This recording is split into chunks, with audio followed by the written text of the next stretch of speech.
Mobile అడ్డం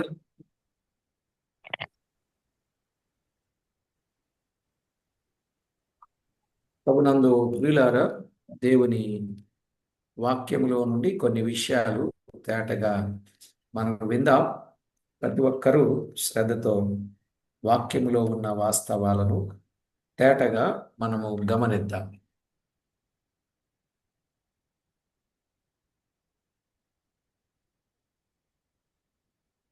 ದೇವರ ಪರಿಶುದ್ಧ ನಾಮಕ್ಕೆ ಸ್ತೋತ್ರವಾಗಲಿ. ದೇವರ ವಾಕ್ಯದಲ್ಲಿರುವಂತಹ ಸತ್ಯಾಂಶಗಳನ್ನ ನಾವು ಧ್ಯಾನ ಮಾಡಿಕೊಳ್ಳೋಣ. దేవుని కృపను బట్టి దైవ సాన్నిధ్యంలో ఆరాధనను గుర్చిన అమూల్యమైన విషయాలు మనము తేటగా వింటూ వస్తున్నాం. ದೇವರ ಕೃಪೆಯಿಂದ ನಾವು ಆರಾಧನೆಗೆ ಸಂಬಂಧಪಟ್ಟಂತಹ ಕೆಲವು ಆಲೋಚನೆಗಳನ್ನು ನಾವು ಇಲ್ಲಿವರೆಗೂ ನೋಡ್ಕೊಳ್ತಾ ಬಂದಿದ್ದೇವೆ. గత వర్తమానంలో ఆది యందు వాక్యముండెను, వాక్యము దేవుని వద్ద ఉండెను, వాక్యమే దేవుడై ఉండెను అనే విషయాన్ని మనం విన్నాం. ಕಳೆದ ವಾರದ ಸಂದೇಶದಲ್ಲಿ ನಾವು ಆದಿಯಲ್ಲಿ ವಾಕ್ಯವಿತ್ತು, ವಾಕ್ಯವು ದೇವರ ಬಳಿಯಲ್ಲಿತ್ತು, ಆ ವಾಕ್ಯವೇ ದೇವರಾಗಿತ್ತು ಎನ್ನುವ ಅಂಶವನ್ನ ನಾವು ಧ್ಯಾನ ಮಾಡುತ್ತಾ ಬಂದಿದ್ದೇವೆ. ఆ వాక్యమే శరీరధారి అయి కృపాసత్య సంపూర్ణుడుగా మన మధ్యకు వచ్చాడు అనే విషయాన్ని మనం విన్నాం. ಆ ವಾಕ್ಯವೆಂಬುವನು ನರಾವತಾರ ಎತ್ತಿ ನಮ್ಮ ಮಧ್ಯಕ್ಕೆ ಬಂದನು ಎಂಬುದಾಗಿ ನಾವು ಕಳೆದ ಸಂದೇಶದಲ್ಲಿ ಕೇಳಿದ್ದೇವೆ. ప్రియులారా, ఇది మరికొన్ని సంగతులు తేటగా దైవలేఖనములో నుండి ఆరాధనా సత్యాన్ని మనము స్పష్టంగా తేటగా మనము విని ప్రభువును జ్ఞాపకం చేసుకుందాం. ಅದರಿಂದ ಪ್ರಿಯರೇ, ಈ ದಿನವೂ ಸಹ ಆರಾಧನೆಗೆ ಸಂಬಂಧಪಟ್ಟಂತಹ ಸತ್ಯಾಂಶಗಳನ್ನ ನಾವು ಅವಲೋಕನೆ ಮಾಡಿಕೊಳ್ಳುತ್ತಾ ಧ್ಯಾನ ಮಾಡಿಕೊಳ್ಳುತ್ತಾ ದೇವರನ್ನು ನಾವು ಮಹಿಮೆಪಡಿಸಿಕೊಳ್ಳೋಣ. దైవ గ్రంథంలో ఒక్కొక్క విషయాన్ని మనము తేటగా ఆలోచన చేసినప్పుడు మన ప్రియ ప్రభు ఆయన ఏమై ఉన్నాడో, ఆయన గొప్పతనం ఏమిటో మనము తేటగా అర్థం చేసుకోవచ్చు. ಹೌದು ಪ್ರಿಯರೇ, ಸತ್ಯವೇದದಲ್ಲಿ ನಾವು ದೇವರ ವಾಕ್ಯವನ್ನು ಧ್ಯಾನ ಮಾಡುತ್ತಾ ಇರುವಾಗ ನಮ್ಮ ಕರ್ತನಾದ ದೇವರು ಎಂತವನಾಗಿದ್ದಾನೆ ಮತ್ತು ಆತನ ಒಂದು ಪ್ರಭಾವವು ಏನು ಅನ್ನುವಂಥದ್ದನ್ನ ನಾವು ಜ್ಞಾಪಕ ಮಾಡಿಕೊಳ್ಳಬಹುದು. హెబ్రీలకు రాసిన పత్రిక 4వ అధ్యాయం 14వ వచనాన్ని చదువుకుందాం. ಇಬ್ರಿಯರಿಗೆ ಬರೆದ ಪತ್ರಿಕೆ 4ನೇ ಅಧ್ಯಾಯ 14ನೇ ವಚನವನ್ನ ಓದಿಕೊಳ್ಳೋಣ. ఆకాశ మండలము గుండా వెళ్ళిన దేవుని కుమారుడైన యేసు అను గొప్ప ప్రధాన యాజకుడు మనకున్నాడు గనుక మనము ఒప్పుకొనిన దానిని గట్టిగా చేపట్టుదము. ಆಕಾಶ ಮಂಡಳಗಳನ್ನು ದಾಟಿ ಹೋದ ದೇವಕುಮಾರನಾದ ಯೇಸು ಎಂಬ ಶ್ರೇಷ್ಠ ಮಹಾಯಾಜಕನು ನಮಗಿರುವುದರಿಂದ ನಾವು ಮಾಡಿರುವ ಪ್ರತಿಜ್ಞೆಯನ್ನು ಬಿಡದೆ ಹಿಡಿಯೋಣ. చదవబడిన ఈ లేఖనం కొరకై ప్రార్థన చేసి ధ్యానం చేద్దాం. ಓದಲ್ಪಟ್ಟಂತ ವಾಕ್ಯಕ್ಕೋಸ್ಕರವಾಗಿ ನಾವು ಪ್ರಾರ್ಥನೆಯನ್ನು ಮಾಡಿಕೊಂಡು ತದನಂತರವಾಗಿ ನಾವು ಧ್ಯಾನ ಮಾಡಿಕೊಳ್ಳೋಣ. ಪ್ರಿಯರೇ, పరిశుద్ధుడవైన మా తండ్రి, పరమందు ఆసీనుడవైన మా దేవ, మీ ఘననామానికి వేలాది వందనాలు, స్తుతులు, స్తోత్రాలు చెల్లిస్తున్నాము. ಪರಲೋಕದಲ್ಲಿರುವಂತಹ ನಮ್ಮ ತಂದೆಯೇ, ನಿನ್ನ ಪರಿಶುದ್ಧವಲ್ಲ ಘನವುಳ್ಳ ನಾಮಕ್ಕೆ ನಾವು ಸ್ತುತಿ ಸ್ತೋತ್ರಗಳನ್ನು ಸಮರ್ಪಿಸಿಕೊಳ್ತೇವೆ. చదవబడిన లేఖన భాగమును దీవించి మా అందరితో తేటగా మాట్లాడి మీ నామమునకి మహిమ ఆపాదించుకొనమని కోరుచు, ಓದಲ್ಪಟ್ಟಂತ ವಾಕ್ಯದ ಮೂಲಕವಾಗಿ ನಮ್ಮೊಟ್ಟಿಗೆ ಮಾತನಾಡಿ ನಿನ್ನ ನಾಮಕ್ಕೆ ಮಹಿಮೆಯನ್ನು ತಂದುಕೊಳ್ಳಬೇಕೆಂಬುದಾಗಿ ನಾವು ಪ್ರಾರ್ಥಿಸಿಕೊಳ್ಳುತ್ತಾ, మా ప్రభువు మా రక్షకుడైన యేసుక్రీస్తు అమూల్యమైన నామమున స్తోత్రము చెల్లించి ప్రార్థించి వినయులమై వేడుచూ ఉన్నాము తండ్రి. ನಮ್ಮ ರಕ್ಷಕನು ಒಡೆಯನಾಗಿರುವಂತ ಯೇಸು ಕ್ರಿಸ್ತನ ಹೆಸರಿನಲ್ಲಿ ಸ್ತುತಿಸಿ ಪ್ರಾರ್ಥಿಸಿ ಬೇಡಿ ಹೊಂದಿಕೊಳ್ತೇವೆ ತಂದೆಯೇ, ఆమేన్. ಆಮೆನ್. ప్రభునందు ప్రియులారా, పరిశుద్ధ గ్రంథమైన బైబిల్ నుండి మనం ఆలోచన చేస్తే మన ప్రభువు ఆయన ఏమై ఉన్నాడు అనంటే 4వ అధ్యాయం 14వ వచనంలో యేసు అను గొప్ప ప్రధాన యాజకుడు అన్నాడు. ಸತ್ಯವೇದದಲ್ಲಿ ಪ್ರೇರಣೆ ನಾವು ಆಲೋಚನೆ ಮಾಡುತ್ತಾ ಬರುವಾಗ ನಮ್ಮ ಕರ್ತನು ಏನಾಗಿದ್ದಾರೆ ಎಂಬುದಾಗಿ ನಾವು ಗಮನಿಸುವುದಾದ್ರೆ, ನಮ್ಮ కర్తను శ్రేಷ್ಠವಾದಂತಹ మహాయాజకನಾಗಿದ್ದಾನೆ ಎಂಬುದಾಗಿ ನಾವು ನೋಡ್ತೇವೆ.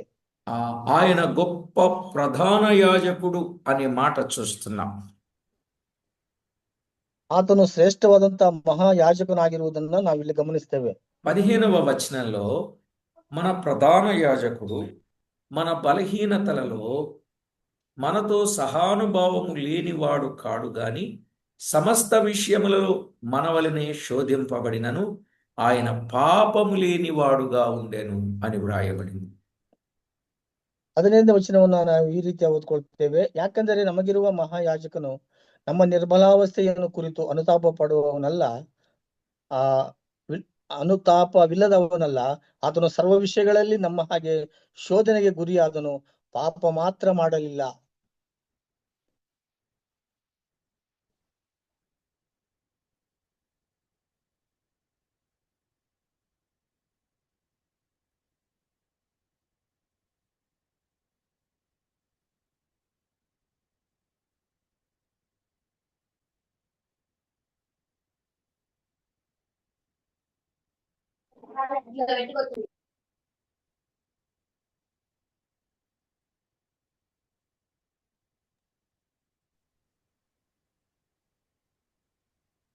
కనెక్షన్ బాగుంది.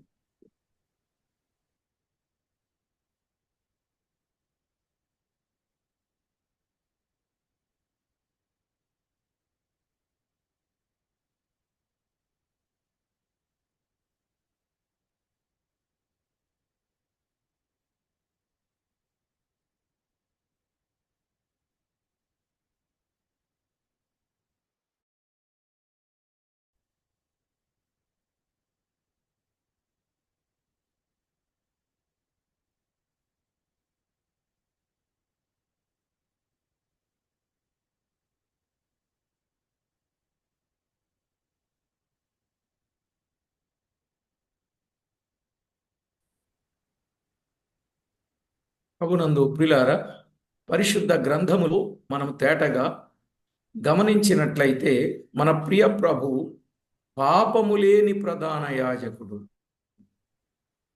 ಪ್ರಿಯರೇ, ನಾವು ಪರಿಶುದ್ಧವಾದಂತ ಗ್ರಂಥವನ್ನು ನಾವು ಅಭ್ಯಸಿಸುವುದಾದರೆ ನಮ್ಮ ಕರ್ತನು ಪಾಪವಿಲ್ಲದವನು ಎಂಬುದಾಗಿ ನಾವು ನೋಡ್ತೇವೆ. తేటగా గమనించండి, మన ప్రియ ప్రభువులో ఉన్న గొప్ప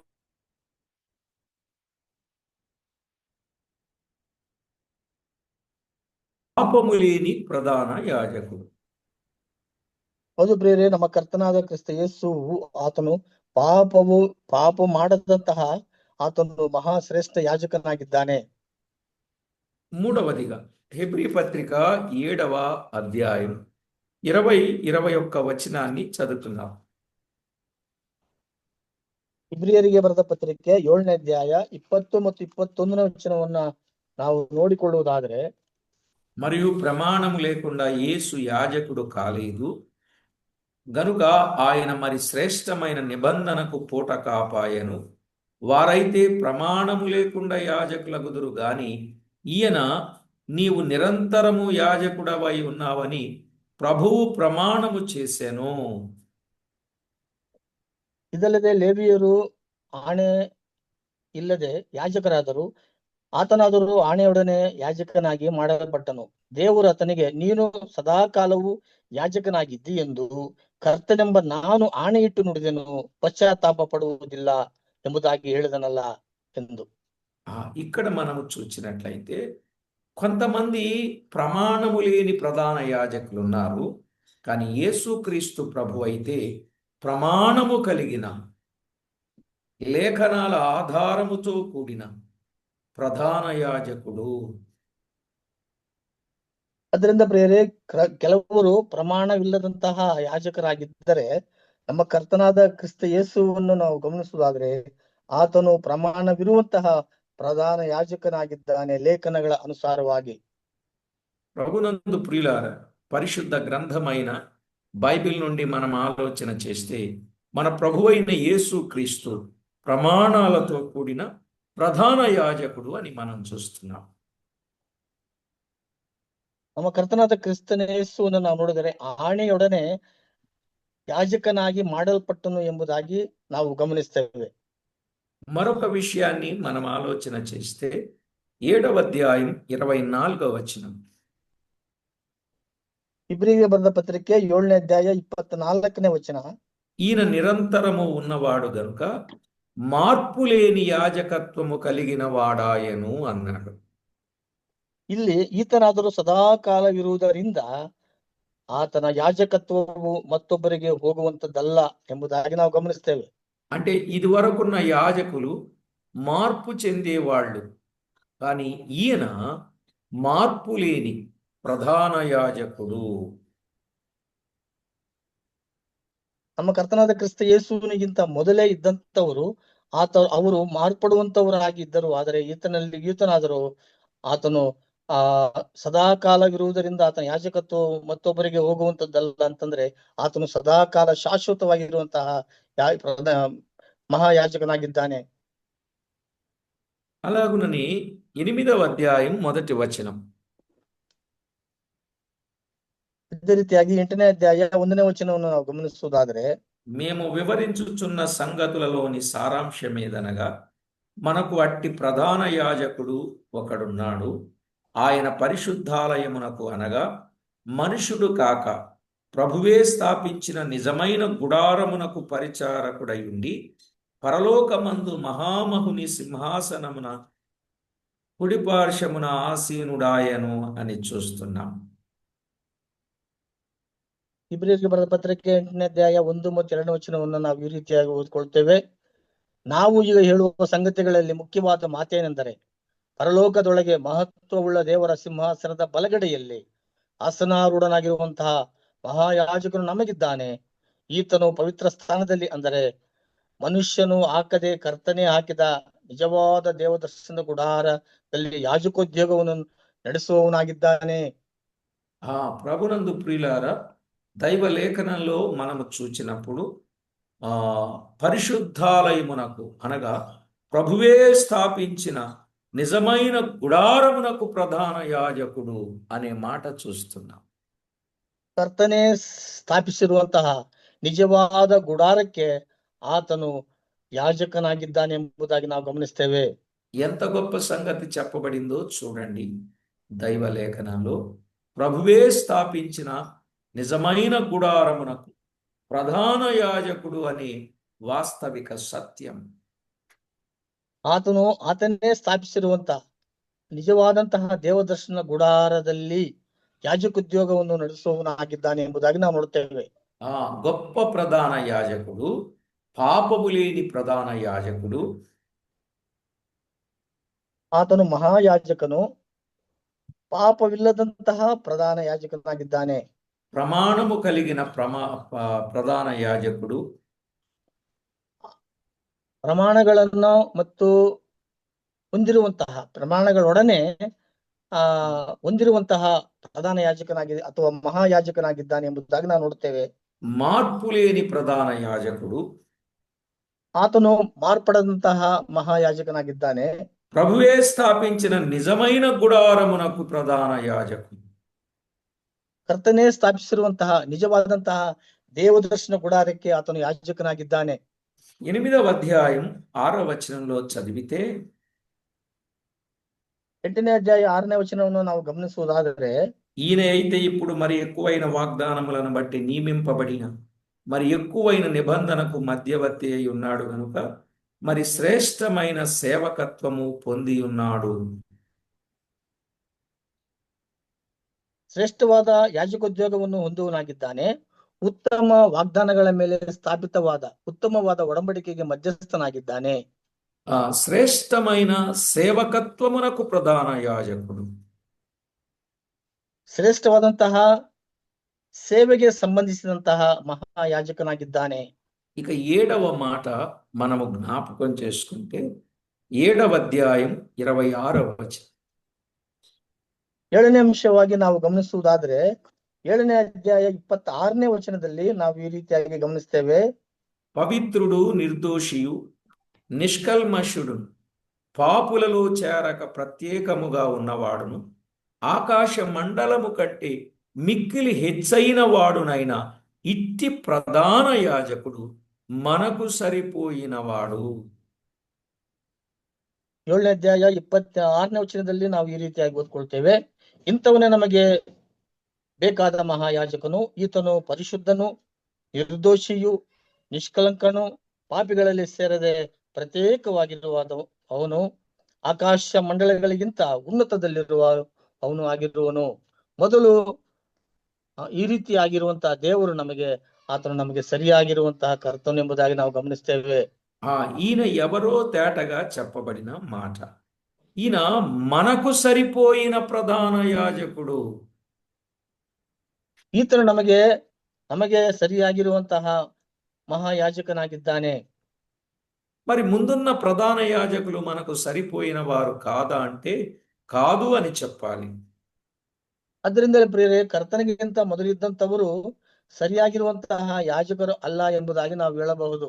వారిలో కొన్నిసార్లు పవిత్రత గాని, నిర్దోషత్వం గాని, నిష్కల్మత్వం గాని ఉండేది కాదు. అప్పుడప్పుడు వారు పాపులలో చేరేవారుగా ఉండేవారు.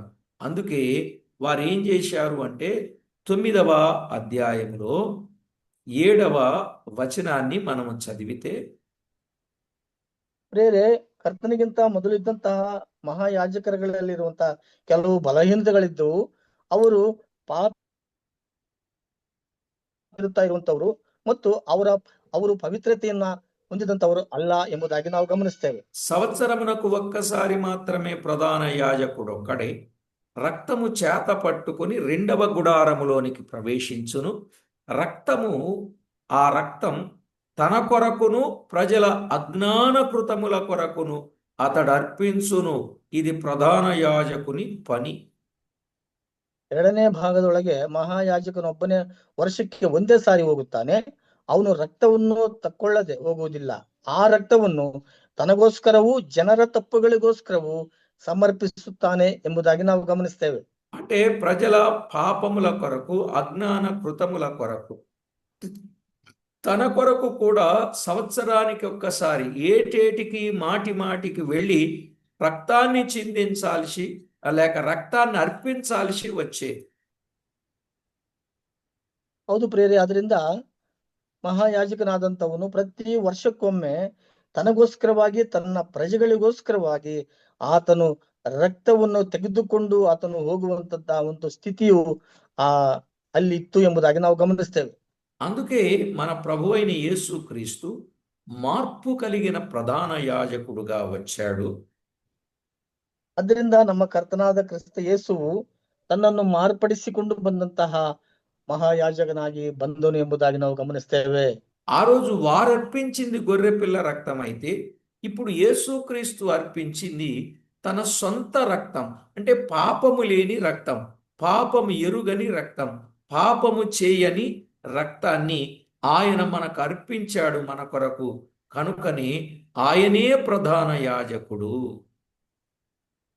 ಅಂದಿನ ದಿನಮಾನಗಳಲ್ಲಿ ನಾವು ಹಳೆ ಒಡಂಬಡಿಕೆ ಕಾಲದಲ್ಲಿ ಗಮನಿಸುವುದಾದರೆ ಅವರು ಕುರಿಗಳನ್ನು ಅಥವಾ ಆ ಹೋರಿಗಳನ್ನ ಕೊಯ್ದು ಅದರ ರಕ್ತದಿಂದ ಅವರು ಪಾಪಗಳನ್ನ ಪರಿಹಾರ ಮಾಡಿಕೊಳ್ತಿದ್ದರು. ಆದರೆ ನಮ್ಮ ಕರ್ತನಾದ ಕ್ರಿಸ್ತ ಯೇಸುವಿನಲ್ಲಿ ಯಾವ ಪಾಪವಿಲ್ಲದಂತಹ ಪಾಪರಹಿತನಾಗಿ ಮತ್ತು ಪಾಪ ಮಾಡದೇ ಇರುವಂತಹ ಪರಿಶುದ್ಧವಾದಂತಹ ರಕ್ತವನ್ನು ಹೊಂದಿದಂತಹ ಕರ್ತನಾಗಿದ್ದಾನೆ ಎಂಬುದಾಗಿ ನಾವು ಗಮನಿಸ್ತೇನೆ ಪ್ರಿಯರೇ. కనుక దైవలేఖనంలో మనము తేటగా గమనించేటటువంటి గొప్ప సత్యం ఏంటంటే, యేసుక్రీస్తు ప్రభువారు పాపము లేని వాడుగా మనందరి పాప పరిహారము కొరకు తన రక్తాన్ని చిందించాడు అని దైవలేఖనంలో మనము చూస్తాం.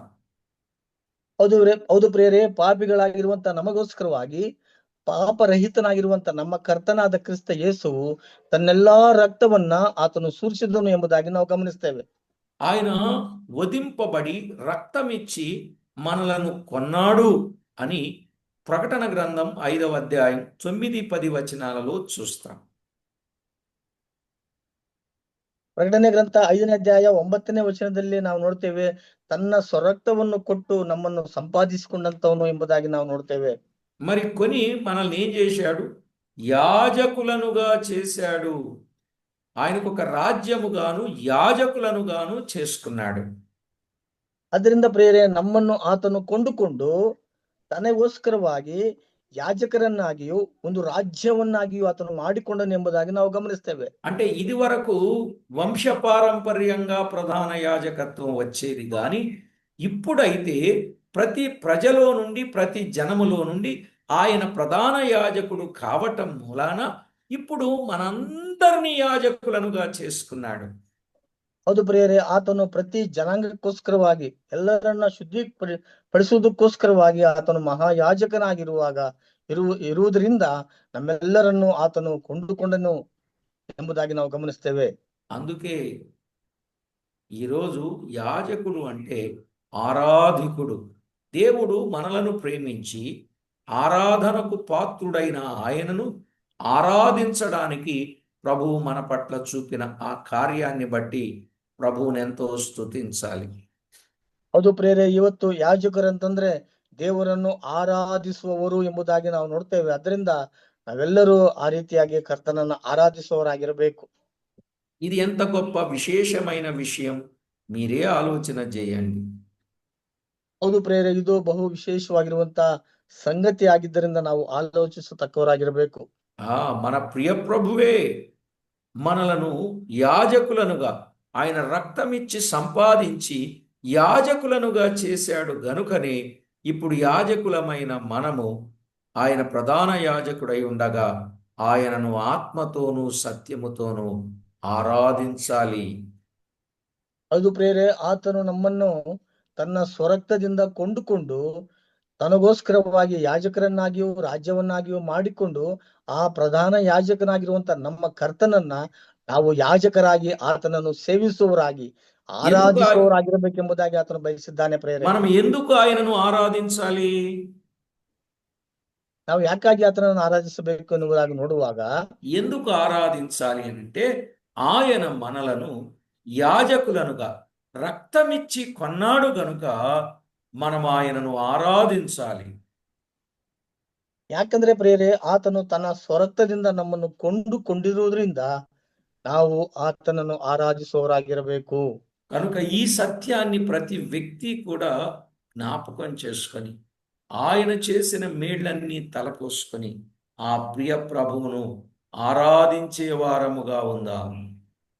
ಅದರಿಂದ ಪ್ರಿಯರೇ, ಪ್ರತಿಯೊಬ್ಬರೂ ಸಹ ಈ ಒಂದು ವಾಸ್ತವ ಅಂಶಗಳನ್ನು ಮನಸ್ಸಲ್ಲಿಟ್ಟುಕೊಂಡು ಆತನನ್ನು ನಾವು ನಮ್ಮ ಹೃದಯಪೂರ್ವಕವಾಗಿ ಆರಾಧಿಸುವವರಾಗಿ ನಾವಿರಬೇಕು. ప్రియులారా, కొన్ని విషయాలు మనం విన్నప్పుడు ఆ ప్రియ ప్రభువు ప్రధాన యాజకుడు, మనము యాజకులం. అలాగున ప్రభువు మనలను చేసిన దానిని బట్టి మనము విరిగి నలిగిన హృదయముతో కృతజ్ఞతా భావముతో ప్రభువును ఆరాధించబద్దులమై ఉన్నాం. ಹೌದು ಪ್ರಿಯರೇ, ಆತನು ಮಹಾಯಾಜಕನು, ನಾವಾದರೂ ಯಾಜಕರಾಗಿದ್ದೇವೆ. ಆದ್ದರಿಂದ ತನ್ನ ಸ್ವರಕ್ತದಿಂದ ನಮ್ಮನ್ನು ಕೊಂಡುಕೊಂಡಿದ್ದರಿಂದ ನಾವು ಆತನನ್ನು ಆತ್ಮೀಯ ರೀತಿಯಲ್ಲಿ ಸತ್ಯಕ್ಕೆ ತಕ್ಕ ಹಾಗೆ ಆತನನ್ನು ನಾವು ಆರಾಧಿಸಬೇಕು. అలాగున ప్రభువును మనమందరం ఆరాధించే వారముగా ఆయన నామాన్ని మహిమపరిచే వారంగా జీవిద్దాం. ప్రార్థన చేసుకుందాం. ಆ ರೀತಿಯಾಗಿ ನಮ್ಮ ಕರ್ತನಾದ ಕ್ರಿಸ್ತ ಯೇಸುವನ್ನ ನಾವು ಆರಾಧಿಸಿ ಮಹಿಮೆ ಪಡಿಸುವವರಾಗಿ ನಾವಿರೋಣ. ಪ್ರಾರ್ಥನೆ ಮಾಡಿಕೊಳ್ಳೋಣ. పరిశుద్ధుడవైన మా తండ్రి, పరమందు ఆసీనుడవైన మా దేవ, మీ ఘననామమునకు వేలాది వందనాలు, కోటాను కోట్లు స్తుతులు స్తోత్రములు చెల్లిస్తున్నాము. ಪರಲೋಕದಲ್ಲಿ ಉನ್ನತ ಸ್ಥಾನದಲ್ಲಿ ಆಸೀನನಾಗಿರುವಂತಹ ನಮ್ಮ ಸ್ವರ್ಗೀಯ ತಂದೆಯಾದ ದೇವರೇ, ನಿನ್ನ ಮಹಾ ಪರಿಶುದ್ಧ ನಾಮಕ್ಕೆ ಸ್ತುತಿ ಸ್ತೋತ್ರಗಳನ್ನು ಸಮರ್ಪಿಸಿಕೊಳ್ತೇವೆ.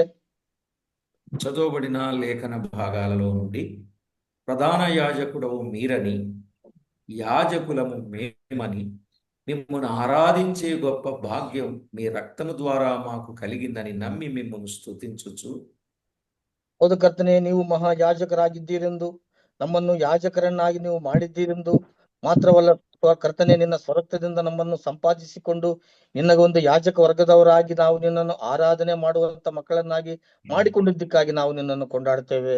మాకు తగిన ప్రధాన యాజకుడవని, మాకు సరిపోయిన ప్రధాన యాజకుడవని నమ్మి మిమ్మల్ని స్తుతించుచు, ಹೌದು ಕರ್ತನೆ, ಇಂಥವನೇ ನಮಗೆ ಬೇಕಾದ ಮಹಾ ಯಾಜಕನು ಎಂಬುದಾಗಿ ನಾವು ನಿನ್ನನ್ನು ಜ್ಞಾಪಕ ಮಾಡಿಕೊಳ್ಳುತ್ತಾ ನಿನ್ನನ್ನು ಸ್ತುತಿಸುತ್ತಾ మా ప్రభువు రక్షకుడైన క్రీస్తు యేసు నామమున స్తుతించి ప్రార్థించి వినులమై వేడుచూ ఉన్నాము తండ్రి.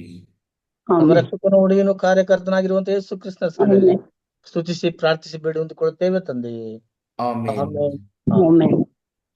ప్రభునందు ప్రియులారా, బైబిల్ గ్రంథంలో ఎంతో వివరంగా, తేటగా, స్పష్టంగా ఆరాధనకు ప్రభు ఎందుకు పాత్రుడో మనకు అర్థమైంది కనుక ఆ ప్రియ ప్రభువును మనమందరం ఆరాధన చేస్తూ ఆయన నామాన్ని మహిమపరచుదాం. ಅದರಿಂದ ಪ್ರಿಯರೇ, ನಮ್ಮ ಕರ್ತನಾದ ದೇವರನ್ನ ನಾವು ಯಾಕೆ ಆರಾಧಿಸಬೇಕು ಅನ್ನುವಂಥದ್ದು ಸ್ಪಷ್ಟವಾಗಿ ನಾವು ಅರ್ಥೈಸಿಕೊಂಡಿದ್ದೇವೆ. ಯಾಕಂದ್ರೆ ಪ್ರಿಯರೇ, ನಮ್ಮನ್ನ ಯಾಜಕ ಸಮೂಹವನ್ನಾಗಿ ತನ್ನ ಸ್ವಕೀಯ ಪ್ರಜೆಗಳನ್ನಾಗಿ ಮಾಡಿಕೊಂಡಿರುವುದರಿಂದ ಈ ಕಾರಣದಿಂದಾಗಿ ನಾವು ನಮ್ಮ ಕರ್ತನನ್ನ ನಾವು ಆರಾಧಿಸಿ ಮಹಿಮೆಪಡಿಸುವವರಾಗಿರಬೇಕು ಅನ್ನುವಂಥದ್ದನ್ನ ನಾವು ತಿಳ್ಕೊಂಡಿದ್ದೇವೆ ಪ್ರಿಯರೇ.